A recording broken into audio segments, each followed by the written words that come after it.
you overhear when someone didn't know you understood their language? My boyfriend Felipe thought I couldn't understand Portuguese. I never corrected him. It started when we first met at this international students mixer thing 2 years ago. He was from Brazil and I was taking Portuguese classes but was still really bad at it. When he asked if I spoke any Portuguese, I panicked and just said no, because I didn't want to embarrass myself trying to speak it badly in front of a native speaker. As we kept dating, I got better at it because I was still taking classes. I was going to surprise him one day when I was good enough. But then this thing happened where I started noticing he would talk to his mom on the phone in Portuguese while looking right at me, like saying things about me while I was right there. At first it was sweet stuff like, she's wearing that blue dress I love, or she's making coffee right now and looks so cute. It made me smile inside hearing him talk about me like that. So I kept quiet about understanding. It became this weird secret I kept. I'd understand more and more each month but never let on. I thought it was harmless. Then last Christmas he invited me to spend the holidays with his family. I was super nervous but excited to meet everyone. His mom, Rafaela, was hosting everyone at her house. His brother Hank and sister Luana were there too with their partners. The first day was really nice. They all spoke English around me and were welcoming. Felipe translated some things they said in Portuguese and I just nodded and smiled like I couldn't understand. They made traditional food and we exchanged gifts and it was perfect, honestly. But then on the second night after dinner, I went upstairs to get my phone charger. I was walking back down when I heard them all talking in the dining room in Portuguese.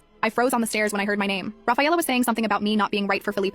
That I wasn't the kind of girl they expected. That I wasn't marriage material and wouldn't fit into their family long term. She said Felipe needed to think about his future and that dating me was fine, but he shouldn't waste too much time. I stood there completely still. My heart was pounding so hard. Then Felipe said something like, I know, Mom, you've told me 100 times. I'm just having fun with her for now. Don't worry so much. Having fun with me for now? I felt sick. We'd been together for almost 2 years. We talked about moving in together soon. I thought this was serious. Then his brother Hank joined in saying something about how Felipe could do better. That I wasn't even that pretty. And they all laughed. Even Felipe. He laughed. Luana said something about how I dressed cheap. And Rafaela agreed, saying I obviously didn't come from a good family. They started picking apart everything about me. My job, my apartment, even the Christmas gift I brought for Rafaela. A handmade scarf I spent weeks making. Felipe wasn't defending me at all. He was agreeing with them, saying yeah, he knew I wasn't the one, but I was fun, and they should just let him enjoy this phase. Phase? I was a phase? I don't know how long I stood there. Finally, I forced myself to walk back upstairs quietly. I locked myself in the bathroom and just sat on the floor, trying not to throw up. I stayed in that bathroom for almost an hour trying to figure out what to do. Part of me wanted to storm downstairs and tell them all off in perfect Portuguese. When I finally came back down, everyone was watching a movie in English like nothing happened. Felipe put his arm around me and kissed my head. I wanted to scream or cry, but I just sat there frozen, pretending everything was fine.